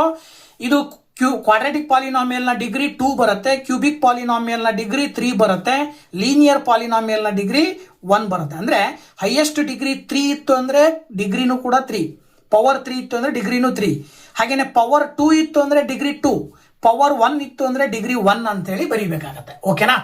ಸೊ ಇದಾದ ನಂತರದಲ್ಲಿ ಇಲ್ಲಿ ಏನ್ ಕೇಳ್ತಾರೆ ಅಂತ ಹೇಳಿದ್ರೆ ಕ್ಯೂಬಿಕ್ ಪಾಲಿನಾಮಿಯಲ್ ನಲ್ಲಿ ಎಷ್ಟು ಸೊಲ್ಯೂಷನ್ಸ್ ಬರ್ತವೆ ಅಂತ ಹೇಳಿ. ಸೊ ಡಿಗ್ರಿ ಎಷ್ಟಿರುತ್ತೋ ಅಷ್ಟು ಸೊಲ್ಯೂಷನ್ ಬರ್ತವೆ. ಕ್ಯೂಬಿಕ್ ಪಾಲಿನಾಮಿಯಲ್ಗೆ ಡಿಗ್ರಿ 3 ಇದೆ ಅಂದ್ರೆ ಸೊಲ್ಯೂಷನ್ ಕೂಡ 3. ಈ ತರ ನೆನ್ಪಿಟ್ಕೊಳ್ಳಿ. ಇದ್ರ ಜೊತೆಗೆ form a quadratic polynomial whose zeros are 3 + √2 and 3 - √2 ಅಂತ ಹೇಳಿ ಕೊಡ್ತಾರೆ. ಕ್ವಾಡ್ರಾಟಿಕ್ ಪಾಲಿನಾಮಿಯಲ್ ನ ನೀವು ಫಾರ್ಮೇಶನ್ ಮಾಡಬೇಕು ಅಂತ ಹೇಳಿದ್ರೆ ನಿಮಗೆ ಸೂತ್ರ ಬರಬೇಕಾಗುತ್ತೆ. ಏನಪ್ಪಾ ಅಂತ ಹೇಳಿದ್ರೆ ಮೊದಲು ಆಲ್ಫಾ ಪ್ಲಸ್ ಬೀಟಾ ಸಮ್ ಕಂಡುಹಿಡ್ಕೊಳ್ಬೇಕು. ಇದನ್ನ ಆಲ್ಫಾ, ಇದನ್ನ ಬೀಟಾ ಅಂತ ತಗೊಂಡ್ರೆ, ಆಲ್ಫಾ ಪ್ಲಸ್ ಬೀಟಾ ತಗೊಂಡ್ರಿ ಅಂತ ಹೇಳಿದ್ರೆ ನಿಮಗೆ ಆಲ್ಫಾ ಪ್ಲಸ್ ಬೀಟಾದ ಬೆಲೆ 6 ಬಂದಿದೆ. ಹಾಗೇನೆ ಆಲ್ಫಾ ಇಂಟು ಬೀಟಾ ತಗೊಂಡ್ರಿ ಅಂದ್ರೆ ಆಲ್ಫಾ ಇಂಟು ಬೀಟಾದ ಬೆಲೆ ನಿಮಗೆ 7 ಬರುತ್ತೆ ಸಿಂಪ್ಲಿಫೈ ಮಾಡಿದಾಗ. ಸೊ ಕ್ವಾಡ್ರಾಟಿಕ್ ಪಾಲಿನಾಮಿಯಲ್ ನ ಫಾರ್ಮೇಶನ್ ಮಾಡ್ಲಿಕ್ಕೋಸ್ಕರನೇ ಸೂತ್ರ ಸಿಂಪ್ಲಿ ಏನ್ ಬರುತ್ತೆ ಅಂದ್ರೆ ಈ ಸೂತ್ರವನ್ನ ನೆನ್ಪಿಟ್ಕೊಳ್ಳಿ. x² - alpha plus beta into x plus alpha into beta. ಈ ಫಾರ್ಮುಲಾಗೆ ವ್ಯಾಲ್ಯೂಸ್ ಅನ್ನ ಹಾಕಿದಾಗ ನಿಮಗೆ ಈ ಆನ್ಸರ್ ಬರುತ್ತೆ. x² - 6x + 7 ಅಂತ ಹೇಳಿ ಸುಲಭವಾಗಿ ನೀವು ಬರೀಬಹುದು. ಇನ್ನು 2 ಅಂಕಕ್ಕೆ ಕ್ವಾಡ್ರಾಟಿಕ್ ಪಾಲಿನಾಮಿಯಲ್ ಸಂಬಂಧಪಟ್ಟಾಗೆ ಒಂದು ಕ್ವಶನ್ ಬರುತ್ತೆ. Find the zeros of the polynomial ಅಂತ ಕೊಟ್ಟು ಪ್ರೈಮ್ ಫ್ಯಾಕ್ಟರೈಸೇಷನ್ ಮೆಥಡ್ ಅನ್ನ ಮಾಡಿಬಿಟ್ಟು ಎಕ್ಸ್ ನ ಬೆಲೆ ಕಂಡುಹಿಡಿಲಿಕ್ಕೆ ಕೇಳ್ತಾರೆ. ಸೊ ಎಕ್ಸ್ ನ ಬೆಲೆ ಕಂಡುಹಿಡಿಬೇಕಾದಾಗ ಈ ರೀತಿ ಫ್ಯಾಕ್ಟರೈಸೇಷನ್ ಮೆಥಡ್ ಅನ್ನ ಮಾಡಿಬಿಟ್ಟು ನೀವು ಎಕ್ಸ್ ನ ಬೆಲೆಯನ್ನ ಕಂಡುಹಿಡಿಬೇಕಾಗತ್ತೆ. ಎಷ್ಟಿರುತ್ತೆ? 2 ಅಂಕದ ಒಂದು ಕ್ವಶನ್ 100% ಬರುತ್ತೆ. ಓಕೆನಾ? ಸೊ ಇದ್ರ ಕಡೆಗೆ ಗಮನ ಇರಲಿ. ಇದನ್ನು ಕೂಡ ಈ ತರದ ಪ್ರಶ್ನೆಗಳಿಗೆ ಆನ್ಸರ್ ಅನ್ನು ಕೂಡ ನೀವು ಪ್ರಾಕ್ಟೀಸ್ ಮಾಡಬೇಕಾಗತ್ತೆ. ಇನ್ನ 3 ಅಂಕಕ್ಕೆ ಇದೇ ಕ್ವಾಡ್ರಾಟಿಕ್ ಪಾಲಿನಾಮಿಯಲ್ ನಲ್ಲಿ finding the quadratic polynomial when sum and product of zeros are given then verification ಅಂತೇಳಿ 3 ಅಂಕದ ಒಂದು ಕ್ವಶನ್ ಬರುತ್ತೆ. ಏನ್ ಮಾಡಬೇಕು ಅಂದ್ರೆ ಅದಕ್ಕೆ ಸಂಬಂಧಪಟ್ಟಾಗೆ ನಿಮಗೆ ಈ ಫಾರ್ಮುಲಾಸ್ ನೆನಪಿರಬೇಕು. ಸಮ್ ಆಫ್ ಜೀರೋಸ್ ಅಂದ್ರೆ ಆಲ್ಫಾ ಪ್ಲಸ್ ಬೀಟಾವನ್ನ ನೀವು ಮೈನಸ್ ಬಿ ಬೈ ಎ ಅಂತ ನೆನ್ಪಿಟ್ಕೊಳ್ಳಿ. Product of zeros alpha into beta ಆಗ್ಬೇಕಿದೆ. Actually alpha into beta is equal to C by A ಅಂತೇಳಿ ನೆನ್ಪಿಟ್ಕೊಳ್ಳಿ. ಸೊ ದಟ್ ಇದಕ್ಕೆ ಸಂಬಂಧಪಟ್ಟಾಗೆ find the quadratic polynomial whose sum and product are given below then verify ಅಂತ ಕೊಟ್ಟಿದ್ದಾರೆ. So sum is 1, product is -3 ಅಂತ ಕೊಟ್ಟಿದ್ದಾರೆ. So ಇದರ ಆಧಾರದ ಮೇಲೆ ಆಲ್ಫಾ ಪ್ಲಸ್ ಬೀಟಾ 1 ಅಂತ ಕೊಟ್ಟಿದ್ದಾರೆ, ಆಲ್ಫಾ ಇಂಟು ಬೀಟಾ -3 ಅಂತ ಕೊಟ್ಟಿದ್ದಾರೆ. ಕೊಟ್ಟಿರುವಂತಹ ಈಕ್ವೇಶನ್ ಅನ್ನ ನೀವಿಲ್ಲಿ ಈ ಒಂದು ಇದನ್ನ ಬರ್ಕೊಂಡು ಈಕ್ವೇಶನ್ ಫಾರ್ಮ್ ಮಾಡಿದ್ರೆ x² - x - 3 ಬರುತ್ತೆ. ಸೊ ಇದರಲ್ಲಿ ನೀವು ಅಬ್ಸರ್ವ್ ಮಾಡಿದಾಗ ಎ ನ ವ್ಯಾಲ್ಯೂ 1 ಇದೆ, ಬಿ ನ ವ್ಯಾಲ್ಯೂ -1, ಸಿ ನ value -3. So alpha plus beta is equal to -b by A ಗೆ ವ್ಯಾಲ್ಯೂ ಹಾಕಿದ್ರಿ ಅಂದ್ರೆ 1 ಬರುತ್ತೆ. ಹಾಗೇನೆ alpha into beta is equal to C by A ಗೆ ವ್ಯಾಲ್ಯೂ ಹಾಕಿದ್ರೆ -3/1 ಬರುತ್ತೆ. ಸೊ ಲೆಫ್ಟ್ ಹ್ಯಾಂಡ್ ಸೈಡ್ ಮತ್ತೆ ರೈಟ್ ಹ್ಯಾಂಡ್ ಸೈಡ್ ಎರಡೂ ಕಡೆ ಸೇಮ್ ಬರ್ತಾ ಇದೆ ಅಂತ ಹೇಳಿದ್ರೆ ನೀವು ಇದನ್ನ ನೆನ್ಪಿಟ್ಕೊಳ್ಬೇಕು. ಏನಂತೇಳಿ the sum and product of this zeros are same ಅಂತೇಳಿ ಬರಿಬೇಕಾಗತ್ತೆ. ಓಕೆನಾ. ಇನ್ನು ಕೋಆರ್ಡಿನೇಟ್ ಜಿಯೋಮೆಟ್ರಿಗೆ ಸಂಬಂಧಪಟ್ಟ ಹಾಗೆ distance of point P of A comma B and ಒರಿಜಿನಿಗೆ ಸಂಬಂಧಪಟ್ಟಂಗೆ ಸೂತ್ರ ಕೇಳ್ತಾರೆ. Square root of a² plus b² ಸೂತ್ರವನ್ನ ನೆನ್ಪಿಟ್ಕೊಳ್ಳಿ. ಇದನ್ನೇ x, y ಅಂತ ತಗೊಂಡ್ರೆ square root of x² plus y² ಅಂತ ಬರೀಬಹುದು. ಇನ್ನು distance formula, section formula, mid point formula ಇವುಗಳನ್ನ ನೀವು ಪ್ರಾಕ್ಟೀಸ್ ಮಾಡೋದ್ರ ಜೊತೆಗೆ ಡಿಸ್ಟೆನ್ಸ್ ಫಾರ್ಮುಲಾದ ಮೇಲೆ 2 ಅಂಕದ ಒಂದು ಕ್ವಶನ್ 100% ಇರ್ತದೆ. ಸೊ ನೋಡಿ ಇಲ್ಲಿ ಕೊಟ್ಟಿರುವ 2 ಪಾಯಿಂಟ್ಸ್ ನ ಡಿಸ್ಟೆನ್ಸ್ ಫಾರ್ಮುಲಾ ಕಂಡುಹಿಡಿಬೇಕು ಅಂದ್ರೆ x1 y1 x2 y2 ಅಂತ ತಗೊಂಡು ಫಾರ್ಮುಲಾ ಹಾಕಿ ಫಾರ್ಮುಲಾಗೆ ವ್ಯಾಲ್ಯೂಸ್ ಅನ್ನ ಸಬ್ಸ್ಟಿಟ್ಯೂಟ್ ಮಾಡಿ ಸಿಂಪ್ಲಿಫೈ ಮಾಡಿದಾಗ ಆನ್ಸರ್ ಸಿಗ್ತದೆ. ಸೊ ಈ ತರ ನೀವು ಪ್ರಾಕ್ಟೀಸ್ ಮಾಡಿದ್ರೆ 2 ಅಂಕವನ್ನ ಡಿಸ್ಟೆನ್ಸ್ ಫಾರ್ಮುಲಾದ ಮೇಲೆ ಪಕ್ಕಾ ಪಡ್ಕೊಳ್ಬಹುದು. ಜೊತೆಗೆ ಸೆಕ್ಷನ್ ಫಾರ್ಮುಲಾ ಮತ್ತೆ ಮಿಡ್ ಪಾಯಿಂಟ್ ಫಾರ್ಮುಲಾದ ಮೇಲೂ ಕೂಡ ಕ್ವಶನ್ಸ್ ಬರ್ತವೆ. ನೋಡಿ ಇಲ್ಲಿ find the coordinates of the mid point ಅಂತ ಕೊಟ್ಟಿದ್ದಾರೆ. ಸೊ ಮಿಡ್ ಪಾಯಿಂಟ್ ಅಂದ್ರೆ x1 y1 x2 y2 ಅಂತ ತಗೊಂಡು mid point formula x1 plus x2 by 2 y1 plus y2 by 2 ಫಾರ್ಮುಲಾಗೆ ವ್ಯಾಲ್ಯೂಸ್ ಅನ್ನ ಸಬ್ಸ್ಟಿಟ್ಯೂಟ್ ಮಾಡಿ ಸಿಂಪ್ಲಿಫೈ ಮಾಡಬೇಕಾಗತ್ತೆ. x ಮತ್ತೆ y ನ ಬೆಲೆ ಸಿಗುತ್ತೆ. ಅದೇ ರೀತಿನೇ ಸೆಕ್ಷನ್ ಫಾರ್ಮುಲಾಗೆ ಸಂಬಂಧಪಟ್ಟ ಹಾಗೆ find in the what ratio ಅಂದ್ರೆ ರೇಷಿಯೋ ಕೇಳಿದ್ದಾರೆ ನಿಮಗೆ m1:m2 ಕಂಡುಹಿಡಿಬೇಕು. ಹಾಗೇನೆ ಪಿ ಆಫ್ -4, 6 ಕೊಟ್ಟಿದ್ದಾರೆ. ಆಮೇಲೆ ಇನ್ನು 2 ಪಾಯಿಂಟ್ ಗಳನ್ನ ಕೊಟ್ಟಿದ್ದಾರೆ. ಸೊ ಕೊಟ್ಟಿರುವ ಪಿ ಅನ್ನ x, y ಅಂತ ತಗೊಳ್ಬೇಕು.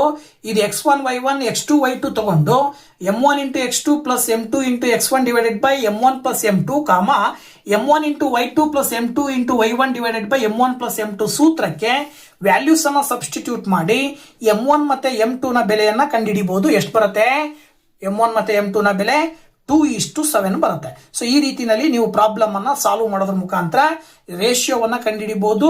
ಅಥವಾ ನಿಮಗೆ ಈಸಿಯಾಗಿ ಏನ್ ಮಾಡ್ತಾರೆ, ರೇಷಿಯೋನ ಅವರೇ ಕೊಟ್ಬಿಟ್ಟು 2 ಬಿಂದುಗಳನ್ನ ಅವರೇ ಕೊಟ್ಬಿಟ್ಟು x, y ಅಂದ್ರೆ ಪಿ ಪಾಯಿಂಟ್ ಇಲ್ಲಿ ಏನ್ ಕೊಟ್ಟಿದ್ದಾರೆ x, y ಅಂತ ಕೊಡ್ತಾರೆ. ಸೊ ಇದನ್ನ ಕಂಡುಹಿಡಿರಿ ಅಂತ ಕೇಳ್ತಾರೆ. ಸೊ ಇದಕ್ಕೂ ಕೂಡ ಇದೇ ಸೂತ್ರವನ್ನ ಹಾಕ್ಬಿಟ್ಟು ನೀವು ಪ್ರಾಬ್ಲಮ್ ಅನ್ನ ಸಾಲ್ವ್ ಮಾಡಬೇಕಾಗತ್ತೆ.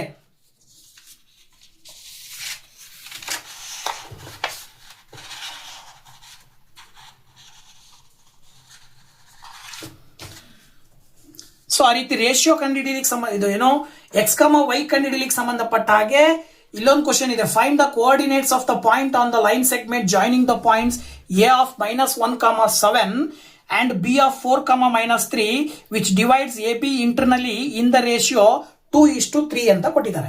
ಸೊ x1 y1 ತಗೊಳ್ಬೇಕು, ಇದನ್ನ x2 y2 ತಗೊಳ್ಬೇಕು. ರೇಷಿಯೋವನ್ನ m1:m2 ತಗೊಂಡು ಸೂತ್ರಕ್ಕೆ ವ್ಯಾಲ್ಯೂಸ್ ಅನ್ನ ಹಾಕ್ಬಿಟ್ಟು ಸಿಂಪ್ಲಿಫೈ ಮಾಡ್ತಾ ಹೋಗ್ರಿ. x, y P of x, y ನ ಬೆಲೆಯನ್ನ ಕಂಡುಹಿಡಿತೀರಾ. ಇದು 3 ಅಂಕಕ್ಕೆ ಕೇಳುವ ಸಾಧ್ಯತೆಗಳು ಹೆಚ್ಚಾಗಿರ್ತವೆ. ಸೊ ಇದನ್ನ ಪ್ರಾಕ್ಟೀಸ್ ಮಾಡಿ. ಇನ್ನು surface area and volume chapter ಅಲ್ಲಿ ನಿಮಗೆ ಸುಲಭವಾಗಿ ನೀವು ಅಂಕಗಳನ್ನ ಪಡಿಬೇಕು ಅಂತ ಹೇಳಿದ್ರೆ ಆ ಎಲ್ಲ ಸಾಲಿಡ್ಗಳ ಫಾರ್ಮುಲಾಸ್ ಏನ್ ಬರ್ತವೆ, ಏನು CSA ಫಾರ್ಮುಲಾ ಬರುತ್ತೆ, TSA ಫಾರ್ಮುಲಾ ಬರುತ್ತೆ, ಆಮೇಲೆ ವಾಲ್ಯೂಮ್ ಫಾರ್ಮುಲಾ ಬರುತ್ತೆ. Cuboid, cube, cylinder, hello cylinder, right circular cone ಇವುಗಳ ಜೊತೆಗೆ ಸ್ಪೇರು, ಹೆಮಿಸ್ಪೇರು ಬರುತ್ತೆ. ಸೊ ಇವುಗಳ ಫಾರ್ಮುಲಾಸ್ ಅನ್ನ ನೀವು ಕಲ್ತ್ರಿ ಅಂತ ಹೇಳಿದ್ರೆ ಇದ್ರ ಮೇಲೆ ಒಂದು 2 ರಿಂದ 3 ಅಂಕಗಳನ್ನ ನೀವು ಪಡ್ಕೊಳ್ಬಹುದು. ಹಾಗೆ ಅದ್ರ ಜೊತೆಗೆ ಏನು ಕಾಂಬಿನೇಷನ್ ಆಫ್ ಸಾಲಿಡ್ ಬರ್ತದೆ. ಕಾಂಬಿನೇಷನ್ ಆಫ್ ಸಾಲಿಡ್ಗೆ ಸಂಬಂಧಪಟ್ಟ ಹಾಗೂ ಕೂಡ ಸೊ ಈ ತರದ ಸೂತ್ರಗಳನ್ನು ನೀವು ಪ್ರಾಕ್ಟೀಸ್ ಮಾಡಬೇಕು. ನೋಡಿ ಇಲ್ಲಿ ಸಿಲಿಂಡರ್ನ 2 ಸೈಡ್ ಅಲ್ಲಿ ಹೆಮಿಸ್ಪೇರ್ ನ ಕನೆಕ್ಟ್ ಮಾಡಿದಾಗ ಏನ್ ಸೂತ್ರ ಹಾಕಬೇಕು, ಕೋನಿಗೆ ಕೆಳಗಡೆ ಹೆಮಿಸ್ಫಿಯರ್ ಕನೆಕ್ಟ್ ಮಾಡಿದಾಗ ಏನು ಸೂತ್ರ ಹಾಕಬೇಕು. ಸೊ ಈ ತರ ಎಲ್ಲಾ ಕಾಂಬಿನೇಷನ್ ಆಫ್ ಸಾಲಿಡ್ಸಿನ ಫಾರ್ಮುಲಾಸನ ನೀವು ಪ್ರಾಕ್ಟೀಸ್ ಮಾಡಿ ಇದರಿಂದನೂ ಕೂಡ 1 ಅಥವಾ 2 ಅಂಕಗಳನ್ನ ನೀವು ಪಡ್ಕೊಳ್ಬಹುದು. ಇನ್ನ ಸರ್ಕಲ್ಸ್ ಪಾಠದಲ್ಲಿ ಸರ್ಕಲ್ಗೆ ಸಂಬಂಧಪಟ್ಟಂತ ಥಿಯರಮ್ಸ್ 2 ಥಿಯರಮ್ಸ್ ಬರ್ತಾವಲ್ವಾ, ಆ 2 ಥಿಯರಮ್ಸ್ ಅನ್ನ ನೀವು ಕರೆಕ್ಟ್ ಆಗಿ ಪ್ರಾಕ್ಟೀಸ್ ಮಾಡಿ ನೆನಪಿನಲ್ಲಿ ಇಟ್ಕೊಂಡ್ರಿ ಅಂದ್ರೆ 2 ಥಿಯರಮ್ ನಲ್ಲಿ 1 ಥಿಯರಮ್ ಫಿಕ್ಸ್ ಇರ್ತದೆ. ಸೊ ದಟ್ 2 ಥಿಯರಮ್ ಅನ್ನ ನೀವು ಪ್ರಾಕ್ಟೀಸ್ ಮಾಡ್ತಕ್ಕಂಥದ್ದು ಇಂಪಾರ್ಟೆಂಟ್ ಆಗಿರುತ್ತೆ. ಇನ್ನ 3 ಅಂಕಕ್ಕೆ ಸ್ಟಾಟಿಸ್ಟಿಕ್ಸ್ ಚಾಪ್ಟರ್ ಅಲ್ಲಿ ಆಪ್ಷನ್ ಕೊಟ್ಟಿರ್ತಾನೆ 2, ಮೀನ್, ಮೋಡ್, ಮೀಡಿಯನ್. 3ರಲ್ಲಿ 2 ಕೊಡ್ತಾರೆ, 2ರಲ್ಲಿ 1 ನೀವು ಕಂಡುಹಿಡಿಬೇಕು. ಹಾಗಾಗಿ ಅಟ್ಲೀಸ್ಟ್ ಮೀನ್ ಮತ್ತೆ ಮೋಡ್ ಅನ್ನ ನೀವು ಪ್ರಾಕ್ಟೀಸ್ ಮಾಡ್ಕೊಳ್ರಿ. ಸೊ ಸುಲಭವಾಗಿ ನೀವು ಇದಕ್ಕೆ ಏನ್ ಮಾಡಬಹುದು, ಆನ್ಸರ್ ಅನ್ನ ಪಡ್ಕೊಳ್ಬಹುದು. ಸೊ ಮೀನ್ ಕಂಡುಹಿಡಿಯೋದು ತುಂಬಾ ಸುಲಭ. ಕೊಟ್ಟಿರುವಂತ ಕ್ಲಾಸ್ ಇಂಟರ್ವಲ್ ಅನ್ನ ಫ್ರೀಕ್ವೆನ್ಸಿಯನ್ನ ಬರ್ಕೊಂಡು ಜೊತೆಗೆ 2 ಬಾಕ್ಸ್ ಎಕ್ಸ್ಟ್ರಾ ಹಾಕಿ ಎಕ್ಸ್ ಕಂಡುಹಿಡ್ಕೊಳ್ಬೇಕು. ಎಕ್ಸ್ ಕಂಡುಹಿಡ್ಕೊಳ್ಳೋದು ಹೇಗೆ ಅಂದ್ರೆ, ಕೊಟ್ಟಿರುವ ಕ್ಲಾಸ್ ಇಂಟರ್ವಲ್ಲಿನ ಮಿಡ್ ಪಾಯಿಂಟ್ ಅಂದ್ರೆ 0 ಮತ್ತೆ 10 ಲೋಯರ್ ಲಿಮಿಟ್ ಅಪ್ಪರ್ ಲಿಮಿಟ್ ಅನ್ನ ಕೂಡಿ 2ರಿಂದ ಭಾಗಾಕಾರ ಮಾಡಿ ನಂಬರ್ ಏನ್ ಬರ್ತದೆ ಆ ನಂಬರ್ಗಳನ್ನ ಬರ್ಕೊಳ್ತದ್ದು. ಇನ್ನ ಫ್ರೀಕ್ವೆನ್ಸಿಯನ್ನ ಕೂಡಿದ್ರೆ ಅದು FI ಆಗಿರುತ್ತೆ. ಇನ್ನ ಈ ಫ್ರೀಕ್ವೆನ್ಸಿ ಮತ್ತೆ ನೀವು ಮಿಡ್ ಪಾಯಿಂಟ್ ಏನ್ ಕಂಡುಹಿಡ್ಕೊಂಡಿರ್ತೀರಿ ಅವೆರಡರ ಗುಣಾಕಾರ ಮಾಡಿದ್ರೆ FX ಸಿಗುತ್ತೆ. ಈ FX ಅನ್ನ ಟೋಟಲ್ ಮಾಡಿದ್ರೆ 700 ಅಂದ್ರೆ ಇಲ್ಲೇನ್ ಸಮ್ ಬರುತ್ತೆ ಅದು ಸಮ್ ಆಫ್ FX ಅಂತ ಕರಿತೀವಿ. ಸೊ ನಿಮಗೆ ಸೂತ್ರ ಆಕ್ಚುಯಲ್ ಆಗಿ ಏನ್ ಬರುತ್ತೆ ಅಂದ್ರೆ sum of FI into XI divided by sum of FI. ಸೂತ್ರಕ್ಕೆ ವ್ಯಾಲ್ಯೂಸ್ ಅನ್ನ ಹಾಕಿ ನೀವು ಸುಲಭವಾಗಿ ಮೀನ್ ಕಂಡುಹಿಡಿಬಹುದು. ಓಕೆನಾ. ಅದೇ ರೀತಿ ಮೀಡಿಯನ್ ಕಂಡುಹಿಡಿಬೇಕು ಅಂತ ಹೇಳಿದ್ರೆ ಕ್ಲಾಸ್ ಇಂಟರ್ವಲ್ ಅನ್ನ ಬರ್ಕೋಬೇಕು, ಫ್ರೀಕ್ವೆನ್ಸಿಯನ್ನ ಬರ್ಕೋಬೇಕು, ಜೊತೆಗೆ ಇದಕ್ಕೆ ಕುಮ್ಯುಲೇಟಿವ್ ಫ್ರೀಕ್ವೆನ್ಸಿಯನ್ನ ಎಕ್ಸೆಸ್ ಆಗಿ ಬರ್ಕೊಳ್ಬೇಕಾಗತ್ತೆ. ಕುಮ್ಯುಲೇಟಿವ್ ಫ್ರೀಕ್ವೆನ್ಸಿ ಅಂದ್ರೆ ಏನಪ್ಪಾ ಅಂದ್ರೆ ಮೊದಲನೇ ಫ್ರೀಕ್ವೆನ್ಸಿಯನ್ನ ಹಾಗೆ ಬರ್ಕೊಂಡು ಅದಕ್ಕೆ 2ನೇ ಫ್ರೀಕ್ವೆನ್ಸಿಯನ್ನ ಕೂಡಿ ಇಲ್ಲಿ ಬರಿಬೇಕು, ಅದು ಕುಮ್ಯುಲೇಟಿವ್ ಫ್ರೀಕ್ವೆನ್ಸಿ ಆಗುತ್ತೆ. ಈ 5ಕ್ಕೆ 3rd ಫ್ರೀಕ್ವೆನ್ಸಿಯನ್ನ ಕೂಡಿ ಬರಿಬೇಕು, 6ಕ್ಕೆ 4th ಫ್ರೀಕ್ವೆನ್ಸಿಯನ್ನ ಕೂಡಿ ಬರಿಬೇಕು. ಈ ರೀತಿ ಕುಮ್ಯುಲೇಟಿವ್ ಫ್ರೀಕ್ವೆನ್ಸಿಯನ್ನ ಬರ್ಕೊಂಡು ಟೋಟಲ್ ಫ್ರೀಕ್ವೆನ್ಸಿಯನ್ನ ಇಲ್ಲಿ ಹಾಕೊಂಡು n/2 ಮಾಡಬೇಕು. n/2 ಮಾಡಿದಾಗ ನಿಮಗೆ ಏನ್ ಬರುತ್ತೆ, 20 ಡಿವೈಡೆಡ್ ಬೈ 2 ಮಾಡಿದ್ರೆ ನಿಮಗೆ ಆಕ್ಚುಯಲ್ ಆಗಿ 10 ಬರುತ್ತೆ. ಕುಮ್ಯುಲೇಟಿವ್ ಫ್ರೀಕ್ವೆನ್ಸಿನಲ್ಲಿ 10ಗೆ ನಿಯರೆಸ್ಟ್ ಆಗಿ ಅಥವಾ 10ಗಿಂತ ಜಾಸ್ತಿ ಇರುವಂತ ನಿಯರೆಸ್ಟ್ ನಂಬರ್ ನ ನೋಡಿದರೆ ಇಲ್ಲಿ 10 ಇರೋದ್ರಿಂದಾಗಿ 30 to 40 ಅನ್ನ ನೀವು ಮೀಡಿಯನ್ ಕ್ಲಾಸ್ ಅಂತೇಳಿ ಸೆಲೆಕ್ಟ್ ಮಾಡ್ಕೋಬೇಕು. ಓಕೆನಾ.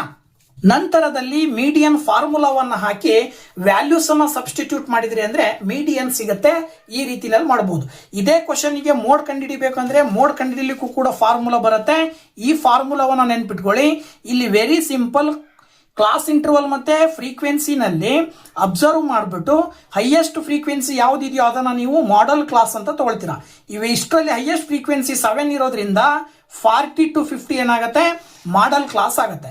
ಸೊ 40 to 50 ಮಾಡೆಲ್ ಕ್ಲಾಸ್ ಆಯ್ತು ಅಂದ್ರೆ ಇದು F0 ಆಗುತ್ತೆ, ಇದು F1 ಆಗುತ್ತೆ, ಇದು F2 ಆಗುತ್ತೆ. ಮಾಡೆಲ್ ಕ್ಲಾಸಿನ ಫ್ರೀಕ್ವೆನ್ಸಿಯ ಮೇಲ್ಗಡೆ ಇರೋದು 0, 1, 2 ಈ ರೀತಿ ಆರ್ಡರ್ ಅಲ್ಲಿ ಬರ್ಕೊಳ್ಬೇಕು. ಬರ್ಕೊಂಡು ವ್ಯಾಲ್ಯೂಸ್ ಅನ್ನ ಫಾರ್ಮುಲಾಗ ಹಾಕಿದ್ರಿ ಅಂದ್ರೆ ನಿಮಗೆ ಮೋಡ್ ನ ಬೆಲೆ ಸಿಗುತ್ತೆ ಸುಲಭವಾಗಿ, ಜೊತೆಗೆ 3 ಅಂಕವನ್ನ ಪಡ್ಕೊಳ್ಬಹುದು. ಓಕೆನಾ. ಇನ್ನು ಟ್ರಯಾಂಗಲ್ಸ್ ಪಾಠದಲ್ಲಿ ಮಸ್ಟ್ ಅಂಡ್ ಶುಡ್ ಆಗಿ ಬರ್ತಕ್ಕಂಥದ್ದು ಥೇಲ್ಸ್ ಥಿಯರಮ್. ಥೇಲ್ಸ್ ಥಿಯರಮಿನ ಜೊತೆಗೆ ಈ ಥೇಲ್ಸ್ ಥಿಯರಮಿನ ಕಂಪ್ಲೀಟ್ ಪ್ರಾಕ್ಟೀಸ್ ಮಾಡಿರ್ಬೇಕು. 4 ಅಂಕಗಳು ಬರ್ತವೆ. ಸೊ 4 ಅಂಕಗಳನ್ನ ಸುಲಭವಾಗಿ ಪಡ್ಕೊಳ್ಬಹುದು. ಓಕೆನಾ. ಹಾಗೆ ಇನ್ನೊಂದು ಥಿಯರಮ್ ಬರುತ್ತೆ, ಎ ಸಿಮಿಲಾರಿಟಿ ಕ್ರಿಟೀರಿಯನ್ ಥಿಯರಮ್. ಈ ಥಿಯರಮ್ ಅನ್ನು ಕೂಡ ಪ್ರಾಕ್ಟೀಸ್ ಮಾಡಿ. ಇವೆರಡು ಥಿಯರಮ್ ಅಲ್ಲಿ ಒಂದು ಥಿಯರಮ್ 100% ಇರುತ್ತೆ. ಸೊ ಒಂದು ಥಿಯರಮ್ ಅನ್ನ ನೀವು ಬರಿಬಹುದು. ಯಾವಾಗ ಅಂದ್ರೆ 2 ಥಿಯರಮ್ ಅನ್ನ ಪ್ರಾಕ್ಟೀಸ್ ಮಾಡಿರ್ಬೇಕು. ಓಕೆನಾ. ಇನ್ನ 4 ಅಂಕದ ಒಂದು ಕ್ವಶನ್ ಮತ್ತೊಂದು ಎಕ್ಸಾಕ್ಟ್ ಆಗಿ ಬರುವಂತಹದ್ದು ಸಾಲ್ವ್ ಗ್ರಾಫಿಕಲಿ ಅಂತ ಹೇಳಿ ಈಕ್ವೇಶನ್ ಅನ್ನ ಕೊಟ್ಟು ಈಕ್ವೇಶನ್ ಅನ್ನ ಸಾಲ್ವ್ ಮಾಡ್ಲಿಕ್ಕೆ ಕೇಳ್ತಾರೆ. ಸೊ ಇದನ್ನ ನೀವೆಲ್ಲರೂ ಕೂಡ ಪ್ರಾಕ್ಟೀಸ್ ಮಾಡಿರ್ತೀರಾ. ಚೆನ್ನಾಗಿ ಪ್ರಾಕ್ಟೀಸ್ ಮಾಡಿ, ಜೊತೆಗೆ ವ್ಯಾಲ್ಯೂಸ್ ಅನ್ನ ಕರೆಕ್ಟ್ ಆಗಿ ತಗೊಳ್ರಿ. ತಗೊಂಡಂತ ವ್ಯಾಲ್ಯೂಸ್ ಅನ್ನ ಬಳಸ್ಕೊಂಡು ಗ್ರಾಫ್ ಕೊಟ್ಟಿರ್ತಾರ ಅಲ್ಲಿ ಆ ಕೊಟ್ಟಿರುವಂತ ಗ್ರಾಫ್ ಅಲ್ಲಿ ನೀಟಾಗಿ ಪಾಯಿಂಟ್ಸ್ ಅನ್ನ ಮಾರ್ಕ್ ಮಾಡಿಬಿಟ್ಟು ಪಾಯಿಂಟ್ಸ್ ಗೆ ಲೈನ್ ಅನ್ನ ಜಾಯಿನ್ ಮಾಡೋದ್ರ ಮೂಲಕವಾಗಿ ಸುಲಭವಾಗಿ ನೀವು ಮಾರ್ಕ್ಸ್ ಅನ್ನ ಪಡಿಬಹುದು. 4 ಅಂಕಗಳನ್ನ ಈ ಒಂದು ಗ್ರಾಫಿಕಲ್ ರೆಪ್ರೆಸೆಂಟೇಷನ್ ಮುಖಾಂತರ ಪಡ್ಕೊಳ್ಬಹುದು. ಸೊ ಇದ್ರ ಕಡೆ ಪ್ರಾಕ್ಟೀಸ್ ಮಾಡ್ತಕ್ಕಂಥದ್ದು ಕೂಡ ಪ್ರಮುಖವಾಗಿರ್ತದೆ. ಸೊ ಇವಿಷ್ಟು ಕ್ವಶನ್ಸ್ ಅನ್ನ ನೀವು ಪ್ರಾಕ್ಟೀಸ್ ಮಾಡಿದ್ರಿ ಅಂತ ಹೇಳಿದ್ರೆ ಸುಲಭವಾಗಿ 50+ ಮಾರ್ಕ್ಸ್ ಅನ್ನ ತೆಗಿಬಹುದು. ಇನ್ನೂ ಹೆಚ್ಚಿನ ಅಂಕಗಳು ಬೇಕು ಅಂತ ಹೇಳಿದ್ರೆ ಸರ್ಫೇಸ್ ಏರಿಯಾಸ್ ಅಂಡ್ ವಾಲ್ಯೂಮ್ಸ್ ಅಲ್ಲಿ ಕಾಂಬಿನೇಷನ್ ಆಫ್ ಸಾಲಿಡ್ ಗೆ ವಾಲ್ಯೂಮು ಮತ್ತೆ ಸರ್ಫೇಸ್ ಏರಿಯಾ ಕಂಡುಹಿಡಿಯುವ ಫಾರ್ಮುಲಾಸ್ ಬರ್ತವೆ, ಪ್ರಾಬ್ಲಮ್ಸ್ ಬರ್ತವೆ, ಅವುಗಳನ್ನ ಪ್ರಾಕ್ಟೀಸ್ ಮಾಡಿ. ಆಮೇಲೆ ಟ್ರಿಗ್ನಾಮೆಟ್ರಿನಲ್ಲಿ ಒಂದು ಕ್ವಶನ್ 3 ಅಂಕದ್ದು ಅದನ್ನು ಪ್ರಾಕ್ಟೀಸ್ ಮಾಡಿ. ಆಮೇಲೆ ಸಮ್ ಅಪ್ಲಿಕೇಶನ್ಸ್ ಆಫ್ ಟ್ರಿಗ್ನಾಮೆಟ್ರಿ ಮೇಲೆ ಒಂದು ಕ್ವಶನ್ ಬರುತ್ತೆ, ಅದನ್ನು ಪ್ರಾಕ್ಟೀಸ್ ಮಾಡಿ. ಆಮೇಲೆ ಅರ್ಥಮೆಟಿಕ್ ಪ್ರೋಗ್ರೆಷನ್ ಪಾಠದಲ್ಲಿ ಒಂದು ಕ್ವಶನ್ ಬರುತ್ತೆ, ಅದನ್ನು ಕೂಡ ಪ್ರಾಕ್ಟೀಸ್ ಮಾಡಿ. ಈ ರೀತಿನಲ್ಲಿ ಇನ್ನೂ ಹೆಚ್ಚಿನ ಪ್ರಾಕ್ಟೀಸ್ ಅನ್ನ ಮಾಡೋದ್ರ ಮುಖಾಂತರ ಹೆಚ್ಚಿನ ಅಂಕಗಳನ್ನ ನೀವು ಪಡ್ಕೊಳ್ಬಹುದು. ಸೊ ದಟ್ ಒಟ್ಟಾರೆಯಾಗಿ ಮಿನಿಮಮ್ 50 ಅಂಕಗಳನ್ನು ಪಡಿಬೇಕು ಅಂತ ಹೇಳಿದ್ರೆ ನಾನು ಇಷ್ಟೋ ತನಕ ಯಾವ್ಯಾವ ಕ್ವಶನ್ಸ್ ಅನ್ನ ಪ್ರಾಕ್ಟೀಸ್ ಮಾಡಬೇಕು ಅಂತ ಹೇಳಿದೀನಿ ಆ ಎಲ್ಲಾ ಕ್ವಶನ್ಸ್ ಅನ್ನ ಪ್ರಾಕ್ಟೀಸ್ ಮಾಡಿ ಸುಲಭವಾಗಿ ಅಂಕಗಳನ್ನು ಪಡೆಯೋದ್ರ ಮೂಲಕ ನೀವು ಒಳ್ಳೆಯ ಸ್ಕೋರ್ ಅನ್ನ ಮಾಡಬಹುದು. ಸೊ ಜೊತೆಗೆ ಎಕ್ಸಾಮ್ ಅನ್ನ ಚೆನ್ನಾಗಿ ಬರೀರಿ. All the best. Mathematics paper ತುಂಬಾ ಈಸಿ ಬರುತ್ತೆ, ತಲೆ ಕೆಡಿಸ್ಕೋಬೇಡಿ, ಚೆನ್ನಾಗಿ ಬರೀರಿ. ಓಕೆ, ಸೊ ಇಷ್ಟೋ ತನಕ ವಿಡಿಯೋ ನೋಡಿದ್ದಕ್ಕೆ ತಮ್ಮೆಲ್ಲರಿಗೂ ಕೂಡ ಥ್ಯಾಂಕ್ಸ್ ಹೇಳ್ತಾ ಮತ್ತೊಮ್ಮೆ ನೆಕ್ಸ್ಟ್ ವಿಡಿಯೋದಲ್ಲಿ ಬರ್ತೀನಿ. ಅಲ್ಲಿ ತನಕ ವೇಟ್ ಮಾಡ್ತಾ ಇರಿ. Thank you very much. Bye bye.